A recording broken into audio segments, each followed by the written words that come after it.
Et c'est parti pour cette deuxième session de classe virtuelle sur la prospective sociétale.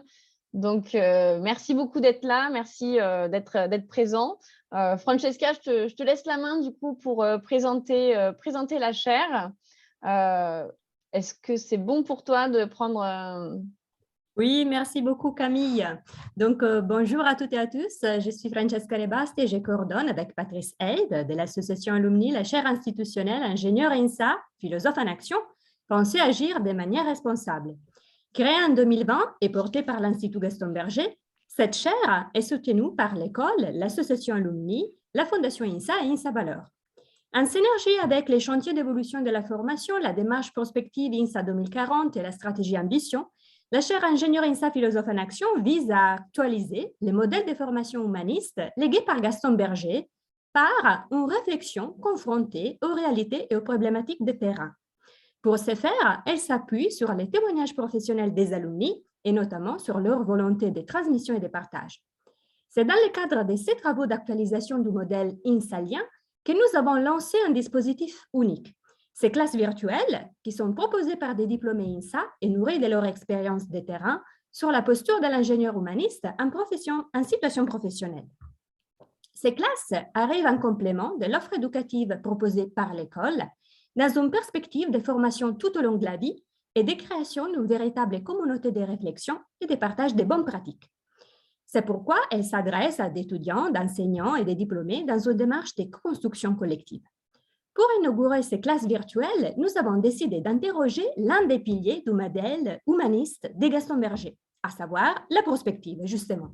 Conçue à partir de 1955, cette approche est au cœur du modèle INSA, comme le témoigne le fait que l'INSA Lyon l'a mobilisé déjà en 2018 pour anticiper et préparer stratégiquement l'avenir de l'école à l'horizon 2040. Mais si la pratique de la prospective est en effet incontestable à l'INSA, qu'est-ce qu'elle peut apporter aujourd'hui à l'ingénieur en situation? Pourquoi et comment la prospective permet-elle d'outiller sa capacité d'action face aux enjeux socio-écologiques d'aujourd'hui? Bref, comment concevoir une prospective qui soit réellement sociétale? Dans la tentative de répondre à ces questions, nous nous sommes adressés à Pascal Poul, diplômé INSA, qui a consacré une dizaine d'années à l'innovation et la préparation d'avenir pour qu'il puisse en effet nous éclairer grâce à son expérience de terrain. Merci beaucoup Pascal pour ton implication et de nous accompagner dans ces parcours qui, après une première étape sur les fondements historiques et méthodologiques de la prospective, va aujourd'hui entrer dans les vifs du sujet. Merci Camille pour la mise en place de ces rencontres virtuelles et aussi pour leur co-animation dans ton double rôle de diplômé INSA et chargé de mission de la chaire. Et merci également à vous tous, vos participants, car c'est grâce à vous, à vos remarques, propositions, que ce dispositif pourra, on l'espère, évoluer par la suite. C'est pour cela que je vous invite d'ores et déjà à participer à l'enquête d'évaluation qui sera transmise après la classe virtuelle d'aujourd'hui. Mais il est temps de donner la parole à Pascal. Merci beaucoup Pascal, c'est à toi. Merci Francisca. Écoutez, on va effectivement attaquer. Donc, comme Francesca le rappelait, on a eu une première session qui a rappelé un peu les fondements, qui était peut-être un peu plus sur les concepts. C'était difficile de faire sans l'intention de la prospective. Et là, on a cette session d'aujourd'hui sur concrètement qu'est-ce que ça délivre. Donc, moi, je ne suis pas un théoricien, je vais partager ma pratique. Et comme Francesca le rappelait, ces travaux qu'on partage là, c'est un peu exploratoire pour l'école de faire comme ça. Et donc, cette enquête dont elle a parlé, c'est très important pour nous. Et pour ceux qui ont pris le temps d'y répondre lors de la première session, il y avait des questions auxquelles j'ai essayé de répondre avec des échanges de mails avec certains d'entre vous. Et ce n'est pas juste répondre, ça permet aussi de nous faire réfléchir à ce qu'on a cherché à faire et puis également sur le fond, parce que la plupart du temps, les questions sont des questions très, très pertinentes. Donc voilà, je vous encourage à y réfléchir et à nous faire part de ça en fin de session. Et puis tout au long de la session, je vais co-animer avec Camille que vous avez vu, qui a introduit la session. Donc, il va être un peu en back-office, entre guillemets, mais qui va co-animer avec moi, qui va suivre le chat. Et donc, n'hésitez pas à poser au fil de l'eau, comme elle vient de le mettre là dans le fil. Si vous avez des questions, le timing est vraiment prévu pour laisser pas mal de temps aux échanges. On ira jusqu'à 19h30, mais on pourra un peu déborder comme on a fait la première fois pour ceux qui sont encore disponibles. Alors, qu'est-ce qu'on va faire aujourd'hui? On va passer en douceur des concepts à des choses un peu plus concrètes en parlant de la proposition de valeur de la prospective. Qu'est-ce que ça concrètement, qu'est-ce que ça met en main? J'expliquerai rapidement ce que c'est que la proposition de valeur et puis on essaiera de voir ce que c'est. La prospective, on l'a vu, c'est l'action, passer à l'action. On l'a vu lors de la première classe. Mais pour passer à l'action, il y a quand même un minimum de choses à partager. On fera un petit peu de grammaire, un petit peu de vocabulaire pour mettre le doigt sur des mots qui sont assez importants à manipuler. Et puis après, je rentrerai plus dans le concret à travers une explicitation de comment est-ce qu'on s'y prend très concrètement pour détecter les tendances, donc les tendances sociétales, hein, c'est ça le sujet, imaginer des futurs et engager l'innovation. Vous vous souvenez peut-être, je vais le rappeler juste après, de l'enchaînement de la prospective, l'innovation, la transformation. Voilà, donc la brique de l'innovation est tout de suite adossée à celle de la prospective. Puis je partagerai, pour être très concret, des exemples de travaux que j'ai pu mener ces dernières années à travers donc deux cas qui sont des cas assez, sur des thématiques assez générales dont j'ai pensé qu'ils pouvaient intéresser le plus grand nombre. Alors, proposition de valeur de la prospective. Donc, petit résumé de l'épisode précédent, sans y passer 107 ans. On avait vu que finalement, la prospective, elle pouvait se résumer de façon un petit peu comme ça, générale, sur le fait de permettre de construire des organisations qui seraient bâties pour durer, c'est-à-dire qui sont capables de faire face à un certain nombre d'aléas, et donc de permettre aux organisations de faire preuve de résilience. C'est le petit schéma pour ceux qui étaient là, qui est à droite. Et puis que dans ce schéma-là, la prospective, en fait, en s'intéressant au futur, elle véhicule quelque chose qui peut être un peu contre-intuitif, mais qui dit que le futur, il se décide et il ne se subit pas, et qu'on va avoir pour objet d'essayer de définir le futur souhaitable qu'on souhaite avoir. Alors justement, on va rentrer un peu plus dans les détails de ça. Et donc, comment est-ce qu'aujourd'hui, quand on fait de la prospective, on navigue dans les futurs? Le prospectiviste, donc là j'emprunte ça à Philippe Durance, qui est le titulaire de la chaire de prospective au CNAM, qu'on connaît un peu à l'école, puisqu'il a beaucoup travaillé sur la prospective 2040 dont on a parlé tout à l'heure. Philippe Durance nous propose de considérer que, vu du présent, le futur, c'est un espèce de cône dans lequel il va y avoir tout un tas de futurs. Et premier enjeu, c'est justement d'être capable d'imaginer cette multitude de futurs, des choses qu'on imagine facilement et des choses qu'on imagine plus difficilement, voire qu'on n'imagine pas du tout. Et de ça, on va raffiner pour se dire, OK, finalement, à travers cette première étape, quels sont les futurs possibles? Quels sont ceux sur lesquels je peux me dire, c'est quelque chose qui pourrait vraiment arriver. Donc, il y a une première étape là, de raffinage pour ensuite choisir son futur souhaitable, celui qui correspond à ce qu'on a envie de faire. Et donc là, on voit que ce cône, tout à coup, pas tout à coup, mais il finit par se restreindre, et qu'une fois qu'on en est là, on se dit, OK, maintenant, il faut passer à l'action. Vous vous souvenez, c'est ce que Gaston Berger nous disait, la prospective, c'est l'action. Donc, c'est le quatrième enjeu, de se dire, OK, on va donc agir au présent par rapport à ce souhaitable qu'on a défini là. Voilà. Cette petite image du cône, elle est assez intéressante parce que elle nous montre que quand on est au tout début, on a quelque chose devant nous qui a l'air très compliqué, très ouvert, et que par itération un peu successive dans le raisonnement, ben, on arrive à finalement à décider d'une cible qui est plus restreinte, c'est la cible verte, pour passer à l'action à partir du point de départ où on est. Alors, la décision d'action, elle peut se résumer un petit peu de cette façon-là. Et pour éclairer ça, on peut poser des questions. La première, c'est de se dire, l'anticipation, c'est qu'est-ce qui peut m'arriver? Voilà, de se questionner par rapport à l'avenir, sans se fermer de porte. Que peut-il advenir? Pour pouvoir y répondre, passer par une étape de compréhension de notre situation propre à travers ces deux questions-là. Qui sommes-nous? Et donc là, ça renvoie à des choses dont on a aussi parlé, les valeurs, la raison d'être, et que devons-nous faire? Et donc, c'est aussi l'écho de la raison d'être. Donc, cet échange entre la culture, les valeurs et la finalité de l'organisation.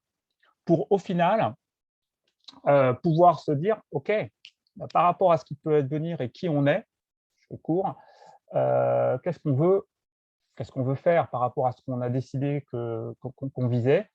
Et du coup, la question 5, plus classique, c'est de l'action, de la mise en action du projet, quand et comment le faire. Là, on a un résumé à travers 5 questions absolument essentielles de ce que ça peut vouloir dire la prospective. Alors, si on essaye de traduire ça sous forme de proposition de valeur, alors la proposition de valeur, je ne sais pas si tout le monde est comment dire, familier de cette notion qui est plutôt issue du domaine de l'innovation. C'est ce que j'ai essayé de vous résumer là. C'est une articulation entre le problème qu'on se pose et dont on pense qu'il vaut vraiment la peine d'être résolu. Il y a des tas de problèmes qui peuvent se poser, mais qui n'ont absolument aucun intérêt. Donc, quel est le problème? Qui a le problème? Voilà. Donc, qui vont être les clients de la solution. Et que fournit notre solution en réponse à ce problème, et plutôt en différenciateur par rapport à ce qui existe aujourd'hui. Voilà. Si on répond à ces questions-là et qu'on essaye de le formuler de façon assez simple en une phrase, on a ce qu'on appelle une proposition de valeur. Alors, je vous invite à vous projeter dans vos activités les uns et les autres, et vous verrez que souvent se poser la question, mais là, ce qu'on est en train de faire, c'est quoi le problème en fait? Vous allez vous rendre compte qu'il y a plein de situations où on se dit, ouais, en fait, on ne sait pas exactement. Voilà. Toute ressemblance avec des choses qu'on vit les uns et les autres dans nos organisations et pas une pure coïncidence. Alors, pour répondre à cette question par rapport à ce qu'on vient de voir, donc ce petit rappel qu'on a vu la première fois, le présent se vit donc par rapport à des changements qui sont déjà présents, il va falloir s'adapter. Et en même temps, on a un futur qu'on a décidé d'avoir, le fameux futur souhaitable, et donc on va essayer de provoquer des évolutions qui vont aller dans le sens du futur qu'on décide d'avoir. Si on projette ça, on peut dire que le premier point par rapport au présent, qui donc nous invite à nous adapter, nous fait dire en fait le projet de la prospective, c'est de rester pertinent par rapport aux évolutions de la société, aux aspirations des uns et des autres, les nouveaux modes de vie, de consommation. Et puis sur le deuxième aspect, des futurs, des évolutions favorables, là, on peut dire que la prospective va nous proposer d'imaginer le futur souhaitable et donc de pouvoir engager l'action. Ce qui nous amène à formuler une proposition de valeur sous forme d'une phrase toute simple et qui peut résumer concrètement ce qu'on cherche à faire et donc ce qu'on va chercher à délivrer quand on fait de la prospective. C'est cette phrase-ci. La prospective aide ceux qui souhaitent rester pertinents face aux évolutions et aspirations de la société, à imaginer leur futur souhaitable et préparer l'action à engager. Il y a un mot qui est important, c'est ceux qui souhaitent. Ça veut dire que la prospective, elle ne peut pas grand-chose pour des gens qui ne veulent rien. Alors, quand je dis elle ne peut pas grand-chose, c'est ça va rester de la communication, de l'information, du partage. Mais encore une fois, Gaston Berger l'a défini comme ça. La prospective, c'est l'action. Donc, c'est ceux qui vraiment souhaitent rentrer dans l'action. Et donc ça, par rapport à ce que ça délivre, c'est assez important. parce que ça veut dire que engager des démarches de prospective avec des gens qui disent « Oh ouais, ça m'intéresse », mais qui n'ont surtout aucune intention de passer à l'action, c'est à peu près voué à l'échec. Donc, on pourra en reparler quand on regardera les cas tout à l'heure. Donc, voilà pour la proposition de valeur. Alors, si on utilise cette proposition de valeur et qu'on se dit « OK, concrètement, on y va et on essaye de construire ces fameux futurs souhaitables ». Alors, on va passer par un premier élément un peu de vocabulaire. Et une façon qui peut être intéressante de faire, c'est de regarder ce qu'on peut observer en les catégorisant suivant ces deux éléments, l'impact que ça peut avoir sur les activités et puis l'incertitude que les faits qu'on observe représentent en termes de possibilités de réalisation. Alors, on a un premier élément qui est assez basique, la toile de fond, c'est-à-dire ce qui est déjà à l'œuvre, en fait. C'est ce qui se passe déjà dans le système dans lequel on est. Vous voyez, impact faible, incertitude faible. Donc, on sait bien exactement ce qu'il en est. C'est typiquement les actions qui sont déjà réalisées, dont on maîtrise à peu près la conduite et dont on sait le résultat qui va être produit. Donc, pas trop de soucis. À l'autre bout du spectre, sur les caractéristiques élevées, on a les ruptures critiques. Alors, ceux qui sont familiers de ça reconnaîtront là aussi ce qu'on appelle les signes noirs, ces événements complètement inattendus qui arrivent évidemment sans qu'on ait pu détecter le moindre signe avant-coureur. Alors, ça arrive évidemment de temps en temps. Ceux-là, évidemment, ils sont très, très embêtants puisque on ne les voit pas arriver et ils ont un impact très, très élevé. Bon, la crise Covid peut éventuellement être classée là-dedans. On verra que ce n'est pas tout à fait vrai puisque ça pouvait un peu se prévoir, cette affaire-là. En termes d'impact, par contre, il n'y a pas photo. Alors là, on a je vais parler de 3 éléments qui sont plus ceux qu'on cherche à manipuler de façon plus significative, plus régulière. Les tendances lourdes sont des éléments qui sont déjà à l'œuvre et qui peuvent contraindre le système de façon très significative.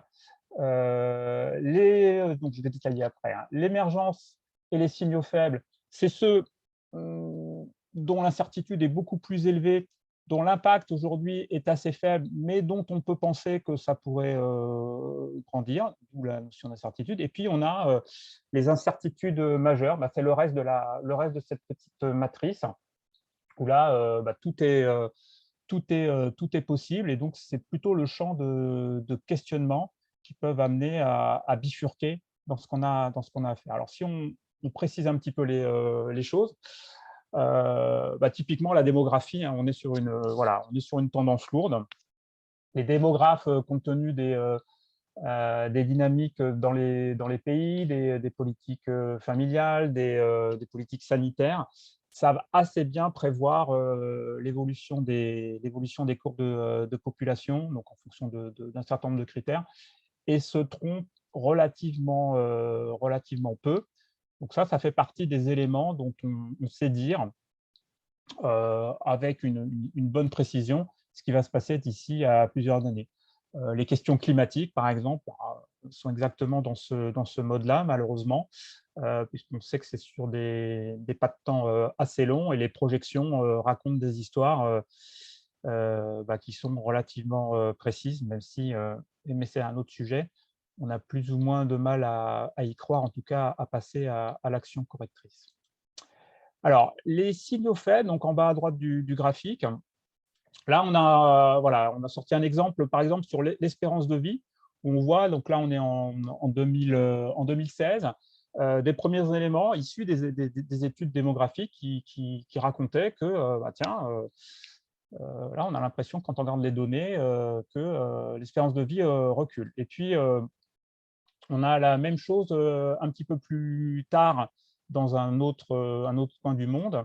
Et encore une information qui vient confirmer ça un peu plus récemment. Là, on a typiquement une concordance d'éléments, donc ça fait partie des choses qu'on va scruter, évidemment, qui nous raconte qu'il est peut-être en train de se passer quelque chose et que ce quelque chose pourrait prendre une importance qui est suffisamment significative pour qu'on s'en occupe.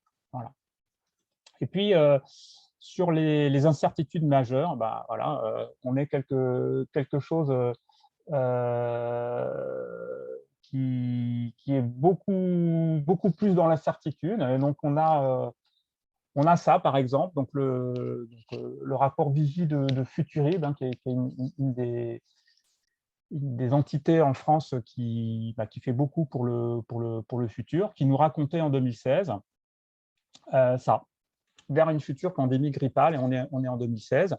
Et donc, en 2016, c'était une incertitude majeure. Personne y accordait de crédit particulier en termes d'action. Et puis, on sait ce qu'il est arrivé. Donc, c'est pour ça que quand on dit le Covid, c'est quelque chose de complètement inattendu, oui et non, parce qu'il y avait un certain nombre de signaux, les différentes épidémies de SRAS dans le courant des années 2010 avaient déjà donné l'alerte sur cette perméabilité entre le monde animal et le monde humain, les difficultés des organisations à y faire face facilement. Et donc, déjà un certain nombre d'experts qui avaient un petit peu mis le doigt dessus. Donc, c'est plutôt quelque chose qui pouvait se prévoir. Par contre, les conséquences, enfin, s'imaginer en tout cas, par contre, les conséquences, c'était beaucoup plus compliqué. On a une question là d'Agnès qui demande, qui a entendu parler des signes blancs. Est-ce que voilà, des choses qu'on ne peut pas prévoir mais qui sont plutôt positifs, est-ce qu'on les placerait, où c'est qu'on les placerait sur ton graphe, là, du coup, sur ta matrice? Alors, hop là, clac. Alors, ça fait partie, c'est vrai que j'ai parlé dans les ruptures critiques plutôt des éléments négatifs. Hein. Ça fait partie des ruptures critiques. Voilà. C'est-à-dire que le fait que ce soit noir ou blanc, le signe noir, c'est parce que dans la nature, un signe noir, c'est tout à fait exceptionnel. Là, on a un impact élevé positif quand on parle du signe blanc. Normalement, le vocabulaire qui a été utilisé pour parler de signe noir, c'est vraiment par rapport à cette diversité qui est très très faible dans la nature, de voir apparaître des signes noirs. Et c'est vrai que par après, dans le langage est apparu le fait de dire oui, mais il y a aussi des signes blancs, et pour le compte, les signes blancs, il y en a beaucoup. Donc, si on prend juste les caractéristiques une très forte incertitude et un impact élevé positif, ça rentrerait dans les ruptures critiques. Là, j'ai plutôt effectivement mis l'accent sur les choses négatives. Donc, comme on dit, on n'est jamais à l'abri d'une bonne surprise. Néanmoins, on voit plutôt arriver des mauvaises surprises quand même dans le champ de l'incertitude. Donc, voilà. Je dirais ça comme ça. Tac, je reviens du coup. Ouais. Donc, juste pour conclure sur cette partie un petit peu de grammaire, parce que la notion de tendance, c'est un peu un mot valise qu'on emploie un peu pas à tort et à travers, mais de façon peut-être mal maîtrisée. Il y a beaucoup de mots comme ça. Hein. L'innovation, c'en est un aussi. Il y a déjà une confusion avec la tendance au sens statistique, hein, on prolonge quelque chose. Donc voilà, là, du coup, par rapport à ce que je vous ai partagé sur les vocabulaires, tous les petits trucs de la matrice, là, toutes les petites cases, peuvent être vus comme des tendances. Et comme on l'a vu tout à l'heure, hein, la prospective, elle sert à éclairer l'action vis-à-vis d'opportunités d'innovation. Du coup, les tendances, c'est des connaissances qui, si on les regarde tournées vers l'avenir, peuvent éclairer justement ces opportunités d'innovation. Et donc, l'ensemble des éléments qu'on vient de voir sont des tendances de ce point de vue-là. Ce qui va faire la différence, c'est cette caractérisation qu'on vient un petit peu de partager. Voilà. Alors, pourquoi cette partie-là, un petit peu pour expliquer les choses? C'est parce que c'est un mot valise, et puis parce que par après, là, dans ce qui arrive là, je parle d'une façon générale des tendances, de temps en temps des signaux faibles. Pour les activités plutôt de tendance sociétale, c'est assez important, mais on va manipuler aussi bien les signaux faibles que les tendances lourdes que les incertitudes majeures. Donc voilà, c'est pour ça que j'ai fait ce petit crochet par le vocabulaire. Alors, dans cette partie 3, justement, on va regarder comment est-ce qu'on s'y prend pour détecter les tendances, qu'est-ce qu'on fait et comment ça marche pour aller jusqu'à engager l'innovation. Donc, le sujet n'est pas de parler d'innovation. Si ça vous intéresse, vous pouvez le mettre dans le chat et on regardera avec la chaire.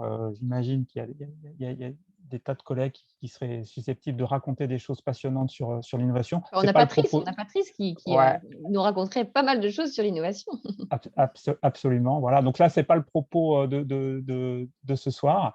Donc, je vais vous partager à partir de là un peu les réflexions que moi j'ai eues dans ma pratique professionnelle pour amener les entités avec lesquelles j'ai travaillé à utiliser la prospective pour aller vers l'action et en premier lieu de l'action d'innovation. Alors, pour démarrer, juste voilà, une petite courbe toute bête. Cette courbe-là, elle ressemble d'assez près à une courbe de cycle de vie d'un produit.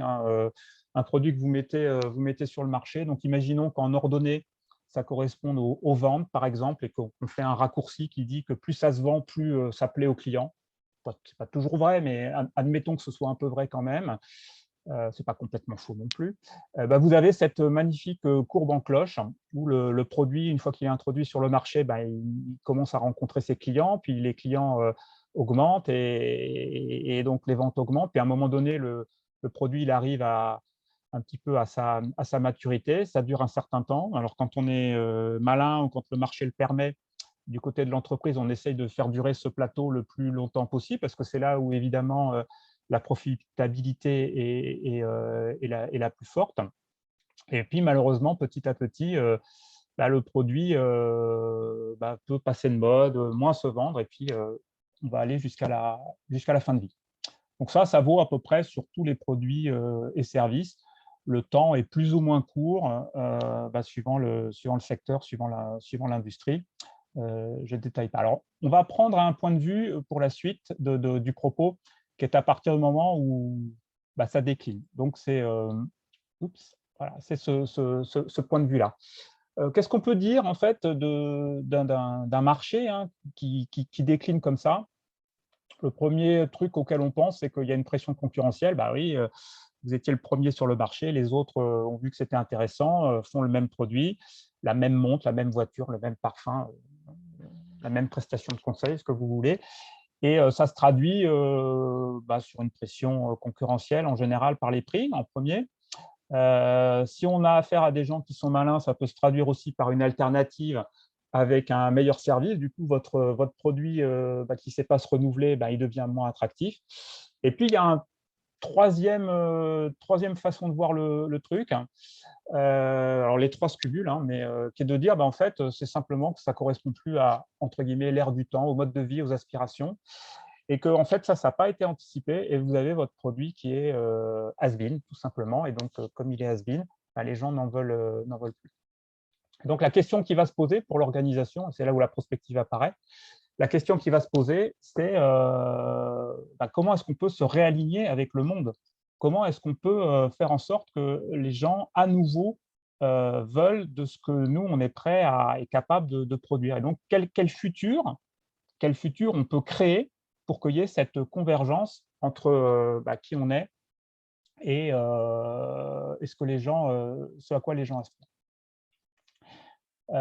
Donc, on a cette courbe qui décline et on se dit, en fait, ce qui serait sympa, c'est que petit à petit, on arrive à ce que ça ne décline pas trop, hop, on rebondisse, et bing, et on rebondisse. Et donc, d'avoir des points d'inflexion avec le positionnement actuel, de sorte à ce que, évidemment, c'est la nature des activités, du business, ça ne peut pas rester tout en haut tout le temps, mais à partir du moment où on chute, on puisse rebondir et rester finalement à un niveau d'appétence des clients à notre offre, à notre organisation, à notre entreprise, suffisamment fort. Et c'est ça qu'on va chercher à faire.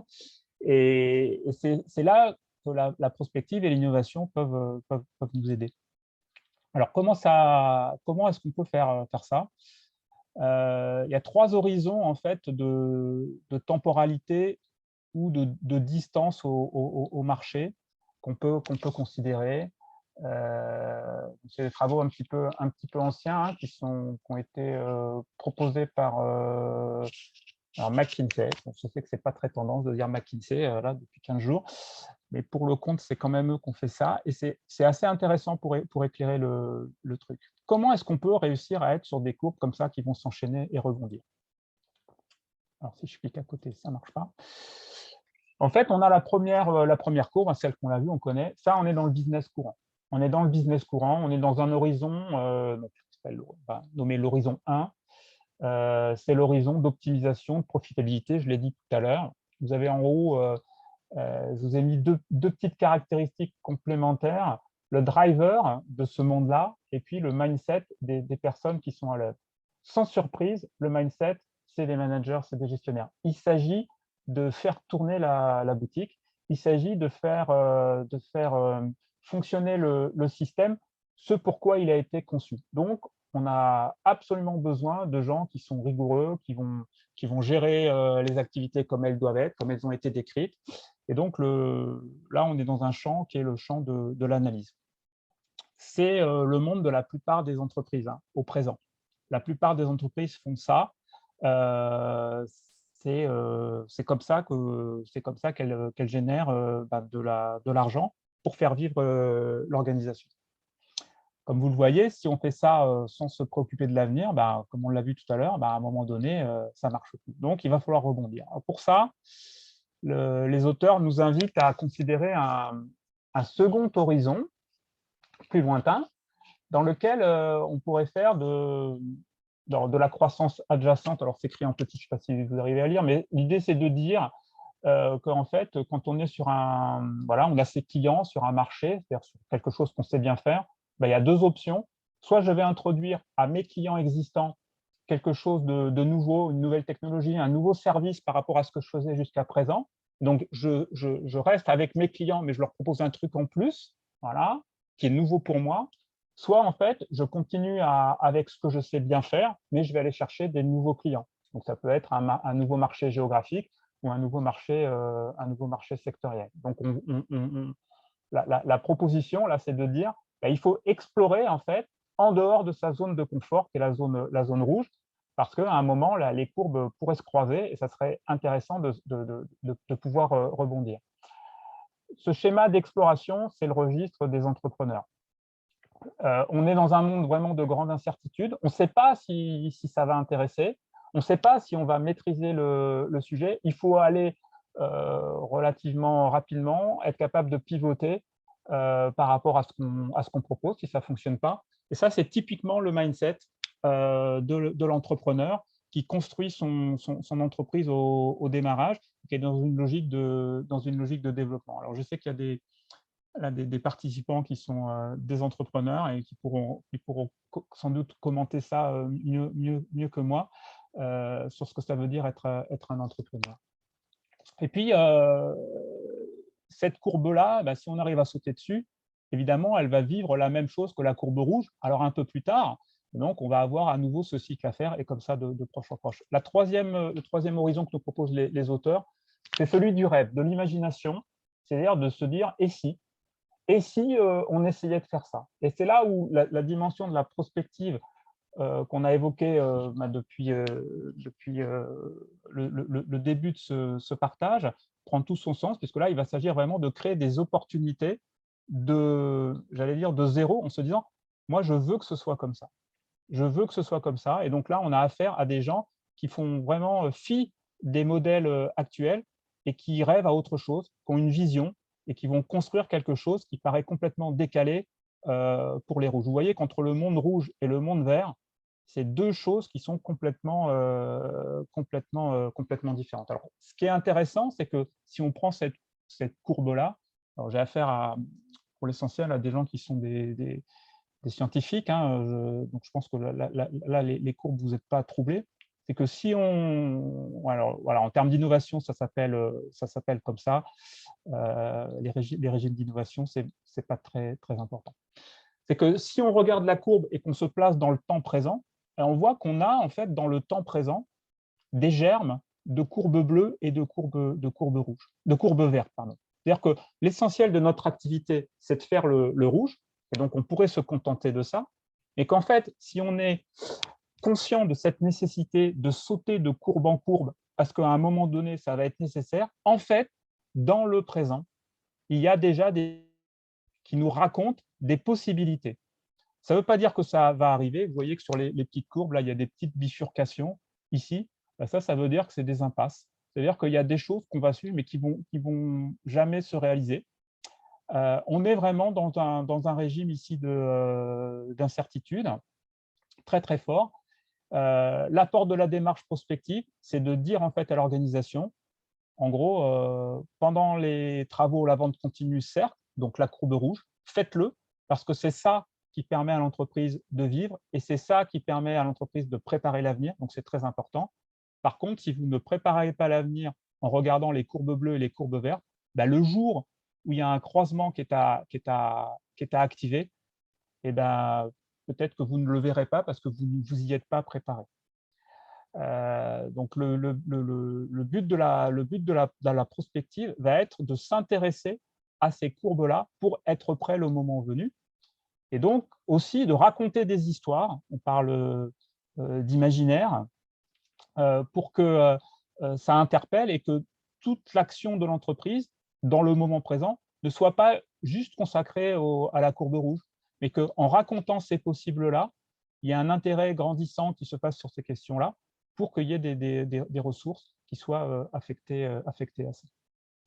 Alors, là, j'ai un petit exemple voilà, qui raconte ça. Donc ça, c'est une courbe réelle. Hein. C'est la courbe de vente jusqu'en 2020 et ensuite de projection de vente des véhicules. Vous voyez que les courbes, c'est marrant, hein, mais ça ressemble quand même pas mal au petit dessin que je vous propose. En fait, le secteur du véhicule, si on le regarde peut-être 30 ans en arrière, on a quoi? On n'a que des véhicules thermiques. Donc, imaginez, on est sur notre courbe rouge, là, avec que des véhicules thermiques. Et pourtant, il y a un fabricant qui s'appelle Toyota qui va se questionner sur mais quel est le véhicule de demain, et ça va donner le véhicule hybride. Le véhicule hybride, pendant une bonne vingtaine d'années, quinzaine d'années, mais plutôt 20 ans, ça va être une courbe bleue. Au départ, c'est une courbe verte, mais assez rapidement, ça devient une courbe bleue parce qu'on en parle. C'est la fameuse Prius qui sort à la fin des années 90, qui a un certain succès, qui est relayée par des people, surtout aux États-Unis, qui font exister cette alternative-là. Mais au niveau des ventes, ça reste quand même majoritairement les véhicules fossiles. Et puis, le sujet de la soutenabilité, des questions environnementales, du changement climatique prend de l'ampleur, qui nous amène à nous questionner sur, mais finalement, cette invention de 150 ans qui s'appelait le véhicule électrique, puisque la voiture électrique ont été les premières voitures avant les moteurs thermiques, et si finalement, c'était le truc qui nous aidait. Alors, on a vu apparaître, à partir des années 90, au tournant des années 2000, tous les fabricants de véhicules thermiques avaient une offre de véhicules électriques, hein, qui s'empressaient de ne pas développer, plutôt pas, pour différentes raisons, mais essentiellement parce que la profitabilité était super bonne sur les véhicules thermiques, et donc ils ont ignoré ça. Donc pendant très très longtemps, le véhicule électrique n'a pas décollé. Et puis le véhicule hybride a commencé à décoller, a fait exister la cause environnementale. Et là, vous avez un acteur qui est arrivé sur le marché au tournant des années 2000, alors qui, lui, est clairement sur la courbe verte, qui est un visionnaire au sens un rêveur. Donc, vous l'avez reconnu, je pense, ça c'est Elon Musk. Elon Musk avec Tesla, alors, il avait aussi un peu de moyens, ça aide, des moyens qu'il a générés par des activités d'innovation où il a su très bien se rémunérer. Et lui, il a eu un rêve qui était de dire, moi, je vais faire une voiture qui va être capable de faire 700-800 km d'un seul coup, électrique, et je vais démontrer que c'est possible, et je vais faire aussi l'infrastructure qui va avec pour que les clients puissent se recharger. On lui a dit, c'est pas possible, ça va coûter trop cher. Et sa réponse a été c'est pas grave, il y a quand même des gens qui peuvent acheter ça. Et donc, je vais faire la démonstration finalement que c'est possible techniquement. Et en fait, par cette action-là très volontariste, alors c'est un peu raccourci, c'est très édulcoré évidemment que ce que je raconte, mais Elon Musk a fait la démonstration que c'était possible. Et donc, cette courbe verte, elle a commencé à s'agiter un petit peu. Et puis, vous voyez qu'au tournant des années 2020, là, sur le graphe, elle se met à décoller. Hein, c'est le moment qu'on rencontre là. Depuis 3 ans, tous les constructeurs de véhicules thermiques ont une offre électrique relativement conséquente. Et vous avez sûrement noté comme moi qu'il n'y a plus une pub à la télé de véhicule qui ne soit pas une pub pour un véhicule au moins hybride, souvent que électrique. Évidemment, la réglementation est passée par là pour accélérer le processus et on voit que le système aujourd'hui fait évidemment une promotion que de véhicules propres. Ben, on a exactement le croisement des courbes qui était illustré.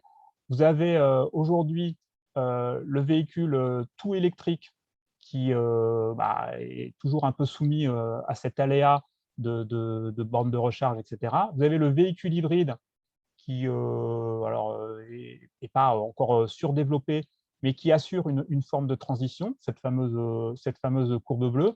Et vous voyez que sur le graphique des ventes, on raconte la vision des véhicules à hydrogène qui embarqueraient donc une pile à combustible. Alors, c'est ni plus ni moins qu'un véhicule électrique, mais qui ne serait pas avec un carburant qui serait de l'électricité, mais qui serait de l'hydrogène. Et puis, on a, je crois que j'avais préparé ça, voilà, on a possiblement une courbe qui serait aussi une évolution des véhicules sur les véhicules autonomes. La prospective, elle va vous raconter, en fait, les signaux qui vous disent « Tiens, il est peut-être en train de se passer telle et telle chose. Est-ce que je fais un pari? Est-ce que j'y vais ?» Elle ne vous dit pas « il faut aller là-dessus ou là-dessus ». Elle vous dit « il est en train de faire telle et telle chose ». Parce qu'en en fait, les signaux qui sont dans le présent, si on prend la peine de passer du temps à regarder les différents marchés, on va pouvoir détecter des choses.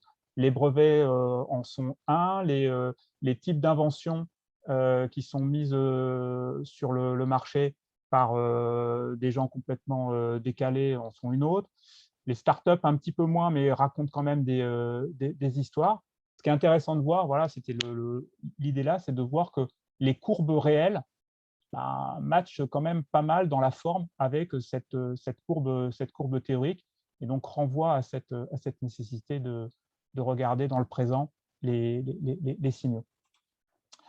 Voilà, je passe ça. Donc, voilà, pour revenir sur notre cône des futurs, vous voyez qu'on a très clairement cette distinction à faire entre certitude et incertitude, et que nos futurs souhaitables, clairement, ils sont dans l'incertitude, clairement. Et le royaume de l'incertitude, c'est l'innovation. Et c'est en ça que la prospective, est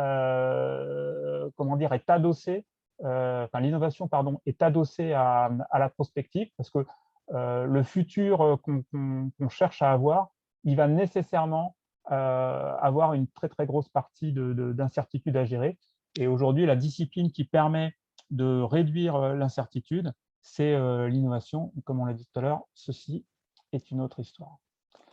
Alors, une démarche prospective, comment est-ce qu'on s'y prend, une démarche prospective sociétale? Pareil, j'ai vu qu'il y avait des gens qui étaient spécialistes de la prospective là, dans la salle, donc je vais rester sur le terrain. En fait, par rapport à un sujet, ce qu'on fait, c'est qu'on commence par balayer très largement le thème, en enlevant tout modèle mental, toute ornière, et donc on va explorer le sujet très largement, et donc on va convoquer des disciplines variées, l'histoire, la philosophie, les arts, la technologie, la politique, enfin, tout ce qui se rapporte au sujet, à votre sujet d'étude sur lequel vous voulez avoir une réflexion prospective. Ensuite, à travers ce dégrossissage qui permet en fait d'avoir une réflexion assez ouverte et d'aller tirer des fils qu'on ne verrait pas nécessairement, c'est de se poser la question, en fait, les fameuses tendances qu'on a vues tout à l'heure, quelles sont celles qu'on peut repérer et qui nous permettent de caractériser un petit peu le sujet. Donc, un travail là, de connexion entre les différents éléments qu'on a vus du sujet dans cette première phase en termes de tendance. Puis ensuite, de se dire, ouais, mais ces différentes tendances, quand je les combine, je vais peut-être avoir des drivers un peu forts, voilà, des conducteurs de changement. Si je combine telle tendance politique avec telle tendance technologique, tiens, est-ce que je n'ai pas un driver? C'est typiquement l'exemple que je décrivais tout à l'heure sur l'automobile. La combinaison des progrès très significatifs qu'ont fait les chercheurs et les ingénieurs sur les technologies de batterie, combinée à l'appétence sociétale des citoyens sur un monde un peu plus soutenable et surtout moins de pollution pour les mondes urbains, par exemple, et puis l'accélération de la réglementation, ah oui, bing, c'est un conducteur de changement, là, par exemple, d'un marché comme celui-ci. Une fois qu'on a ça, on se dit, OK, qu'est-ce qui pourrait se passer de significativement différents qui enchaînent, qui nous proposent des bifurcations? Qu'est-ce qu'on pourrait faire d'autre? Et ça, c'est super important parce que là, on va basculer après sur l'implication pour l'organisation. Qu'est-ce que mon organisation pourrait voir advenir par rapport à ces hypothèses de rupture qui traduisent mes drivers de changement? Donc là, après, on est dans une approche assez classique de projet, menace-opportunité face à ces implications. Et du coup, les options que je me donne pour y aller, et donc le fameux futur souhaitable. Et on voit qu'on a ce schéma-là, on part de l'évolution possible du système pour basculer sur les orientations pour l'organisation. Pour une organisation, comment est-ce qu'on fait ce chemin-là? Comment est-ce qu'on bascule du haut vers le bas? En fait, on a quelque chose de super important qui est notre fameuse raison d'être. C'est notre raison d'être qui va nous dire, non, mais en fait, quand j'explore le sujet, il y a des endroits où j'y vais pas parce que moi, c'est pas mon monde. Par exemple, si je suis un fabricant automobile, je vais peut-être pas m'intéresser à l'industrie de l'alimentation parce que c'est quand même très, très éloigné et je vois pas bien ce que je vais pouvoir en tirer. Par contre, le luxe, ouais, je vais faire des connexions avec le luxe, par exemple. Et on va faire ça sur l'ensemble du scope qui me permet d'arriver à mes hypothèses de rupture. Et mes hypothèses de rupture, elles sont fonction de mon contexte. Si je suis une entreprise de l'agroalimentaire, ben, je vais me questionner, et si les gens ne passaient plus que 10 minutes à manger le midi, ou si les gens reprenaient goût à faire leurs courses auprès d'acteurs de proximité, etc., etc. Donc, je vais voir en fait les hypothèses et les implications pour mon organisation à l'aune de ce que je suis et de ce que je veux être. Donc, ces différentes étapes, c'est celles qu'on suit de façon relativement, c'est relativement séquentielle pour arriver à expliciter ce que je veux être en termes d'organisation. En tout cas, moi, dans ma pratique, c'est comme ça qu'on a accompagné les entités dans leur réflexion pour les amener à se dire, OK, c'est ça que je veux faire. Et puis, une fois que je suis rendu ici, explicitation du futur souhaitable, bah, la suite, c'est « et je passe à l'action ». Mais le « je passe à l'action », c'est finalement de la conduite de projet de façon assez classique. Là, la prospective s'arrête et on bascule dans, comme je l'expliquais, plutôt le domaine de l'innovation.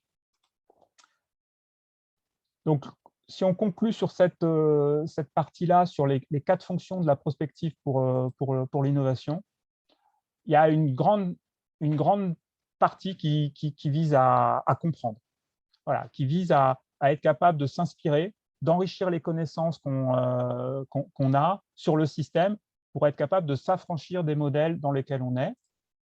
En aval, les futurs souhaitables, les possibles, ça c'est un super levier pour interpeller, pour essayer d'engager l'action. Donc là, il y a une dimension très importante de communication, de storytelling. Ça va prendre la forme, par exemple, de choses que vous connaissez comme des scénarios, par exemple. Et puis, la finalité, c'est celle-ci, c'est d'arriver à construire des actions qui vont nourrir le futur souhaité pour passer à l'action. Et là, c'est là où la prospective passe le relais à l'innovation et à des acteurs en charge d'aller explorer, d'aller tester, d'aller expérimenter sur le terrain. Alors, ce que je vous propose là, c'est un exemple d'organisation de la prospective pour l'entreprise. C'est directement issu de la pratique que j'ai eue. Donc, ça démarre de façon assez immuable par une question qui est posée par des acteurs opérationnels, alors qui est plus ou moins une question prospective, une question par rapport au futur, et qu'on va venir confronter justement à ces fameuses connaissances qu'on a. Alors, les connaissances, elles peuvent être de différentes formes. Ça peut être un panorama de tendance, ça peut être des études, ça peut être des médias. Voilà, je vous ai mis là quelques illustrations de choses qu'on peut utiliser. Vous avez des études de la part d'entités spécialisées comme Futurip, par exemple, qui est ici à droite. Donc ça, c'est issu du rapport Vigie qui font tous les 3 ans et proposent de la scénarisation en explicitant ça très bien. Vous avez ici les métiers, donc ça a été fait par l'État, une prospective sur les métiers. Vous avez ici un média qui est plutôt sympa, plutôt intéressant, parce que c'est un registre qui vient un peu caresser un peu la science-fiction, l'interpellation, qui va mobiliser des acteurs de différentes sources et qui est assez comment dire, illustratif du type d'éléments pour réfléchir. Et puis vous avez ici, je vous ai mis un exemple, ça c'est Decathlon, Explore, Decathlon qui a fait un cahier de tendance, alors dans son domaine, plutôt du sport, du loisir, je n'ai pas le mot français, l'entertainment, et qui ont diffusé une quinzaine de fiches assez bien faites, sur la forme. Sur le fond, il n'y a rien de foufou, mais c'est pas mal. Donc, ça peut prendre ces formes-là. Le prospectiviste en entreprise, pour la dimension sociétale, il va s'intéresser à tout ça, il va aller piocher là-dedans, il va consolider, et sous l'angle de la raison d'être de son organisation, il va faire un petit peu le tri. Alors, qu'est-ce qu'il fait après ça?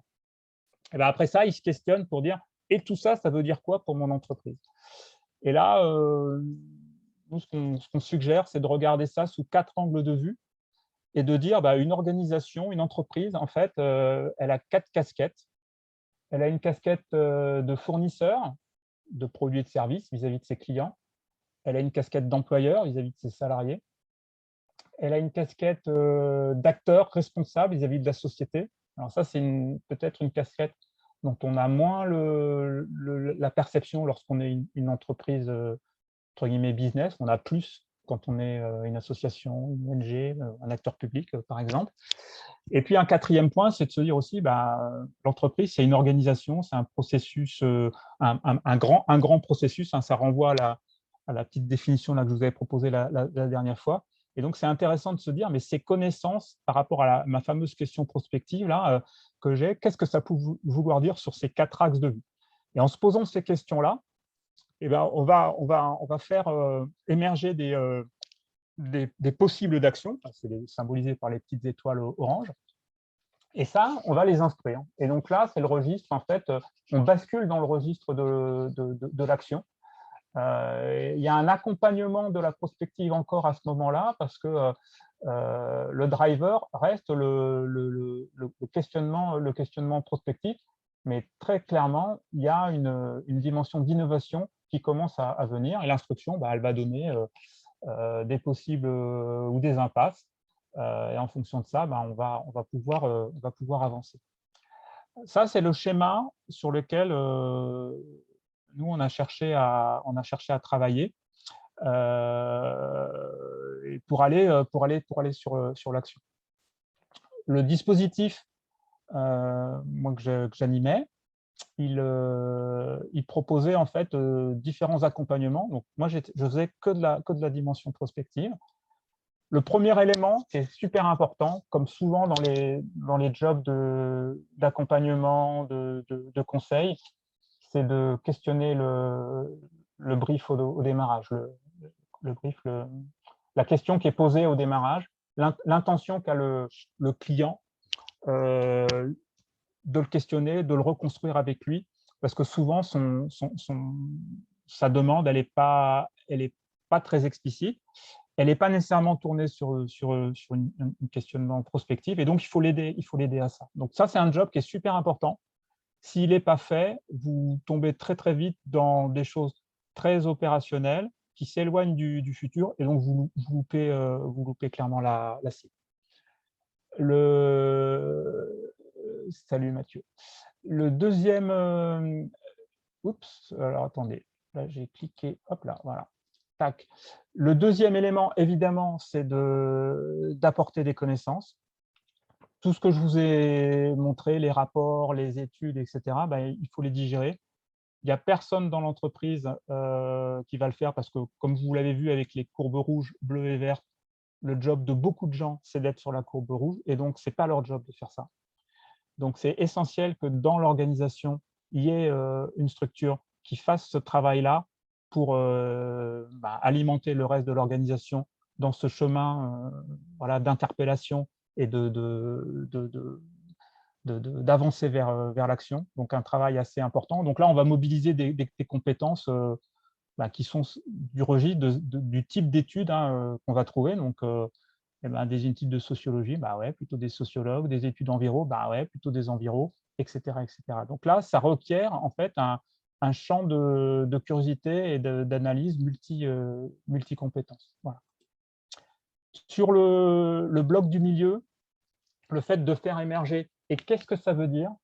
Alors, là, c'est très, très clairement je vais dire un biais, pas tout à fait un biais, mais une entrée de l'école française de prospective qui est de dire, en fait, c'est les acteurs opérationnels qui doivent générer eux-mêmes leur futur. Ce n'est pas un acteur extérieur, un consultant qui va dire, voilà, en vérité, je vous le dis, la vérité, la voici, la voilà, et vous faites ça et vous allez voir, tout va bien aller.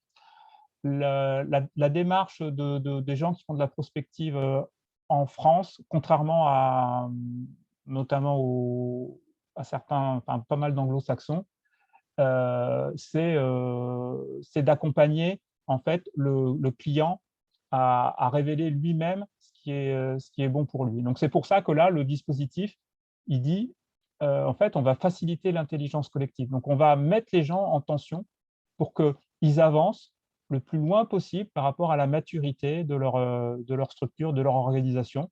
Et même si ça ne va pas aussi loin que ça pourrait, ça va au maximum de la maturité du moment. Et donc ça, c'est ça qui garantit la meilleure appropriation possible et surtout, pour la suite, la meilleure capacité à produire ces fameux contenus sur lesquels, là, en tout cas, moi, mon approche, c'était d'accompagner, de faire du miroir, un peu en mode coach. Es-tu sûr que as-tu fait tels éléments? Qu'est-ce que tu penses de tel truc que tu viens de voir? Et non pas de dire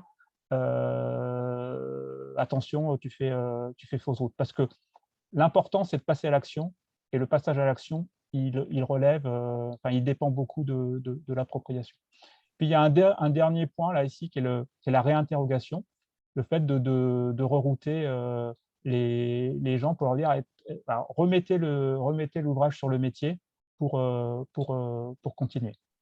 Une petite question là de Philippe Billot, si tu veux regarder la question. Ouais, alors étonné que la source semble être les questions posées par n'est-ce pas au conseil d'administration, premier, de réfléchir au scénario 5, 10 à 15 ans, rôle stratégique.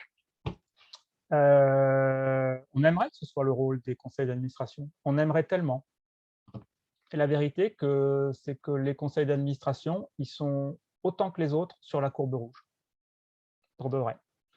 Donc, le propos, c'est pas... alors, on anticipe un peu sur la classe 3, la classe virtuelle 3 sur la prospective pour qui c'est.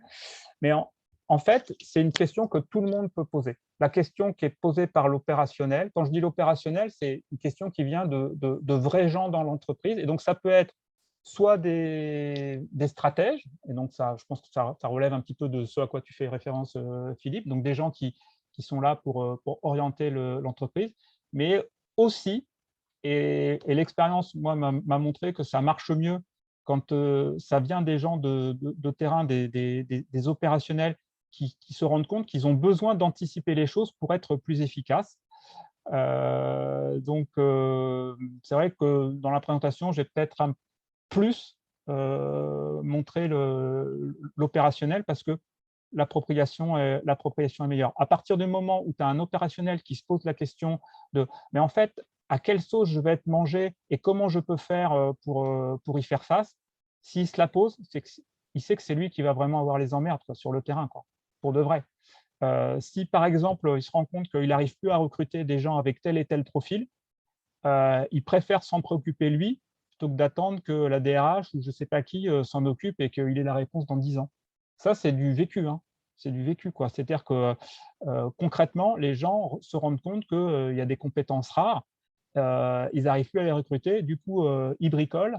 Alors, ils bricolent, c'est pas péjoratif hein, ce que je dis, c'est-à-dire qu'ils se débrouillent pour continuer à faire le job du mieux possible, mais ils ont du mal à voir comment faire. Et donc, le questionnement qu'ils vont poser sert à la fois à essayer de trouver des actions de court terme qui les engagent vers une situation positive, mais aussi d'interpeller vers le niveau supérieur. Donc, malheureusement, moi, j'ai plus d'exemples de questionnements qui sont arrivés par le bas que par le haut.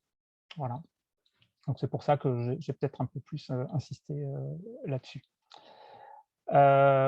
Pour finir, je vous propose de passer voilà, une dizaine de minutes sur deux cas, donc, que j'ai eu à traiter là, dans les dernières années, qui vont essayer de donner peut-être plus de corps à ce que ça veut dire.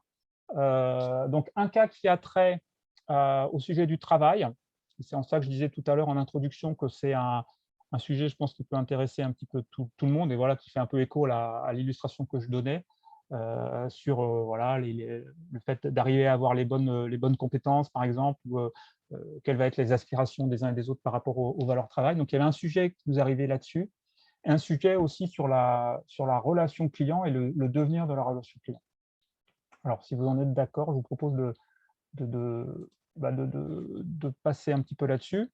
Les supports sont ceux que j'ai utilisés en vrai, à peine remis un peu au format là pour le sujet, mais le contenu, c'est les vrais contenus qu'on a utilisés avec les acteurs. Donc, le premier cas, c'est une DRH qui réfléchissait déjà sur les questions de transformation et de dynamique managériale. Et le patron de cette entité-là avait une intuition que le futur, ouais, il fallait qu'il l'intègre, mais il ne savait pas trop comment. Prospective, il ne sait pas trop ce que c'est. Et voilà, on se croise un jour et on parle de ça. Et donc, on a fait un petit travail pour lui. Et donc, voilà, autour de cette intuition voilà, que je vous ai racontée, c'était à peu près ça le niveau de la discussion. Mais on a fait le premier chemin, le questionnement. Et donc, on a traduit son intuition autour de cette question-là.